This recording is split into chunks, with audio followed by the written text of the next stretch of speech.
میں بات کر رہا ہوں حضرت آدم علیہ السلام کی، اور ایک طرف ابلیس سجدہ نہیں کر رہا۔ گناہ کا لفظ کہوں تو شاید نبوت کے عہدے کے منافی ہو جائے، لیکن بہرحال خطا دونوں سے ہوئی ہے۔ ابلیس سے تو بہت واضح ہے، اور حضرت آدم علیہ السلام سے بھی یہ خطا ہوئی جس کی وجہ سے دونوں جنت سے نکالا گیا۔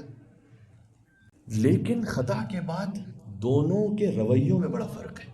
ابلیس تکبر دکھاتا ہے، غلطی ہوئی، اللہ تعالیٰ نے کہا نکل جاؤ، آدم علیہ السلام سے بھی کہا تم نکل جاؤ، ابلیس سے بھی کہا کہ تم راندہ درگاہ ہو، نکل جاؤ۔ اس نے کہا لَأُغَوِّيَنَّهُمْ أَجْمَعِينَ، جا تو رہا ہوں لیکن اب دیکھ تیرے بندوں کو کیسے بہکاتا ہوں، سب کو بہکاؤں گا۔ اکڑ گیا، اسٹپ بون، ہٹ دھرمی، اب میں بہکاؤں گا۔ دوسری طرف آدم علیہ السلام سے اللہ تعالیٰ نے کہا آپ نکل جائیے جنت سے۔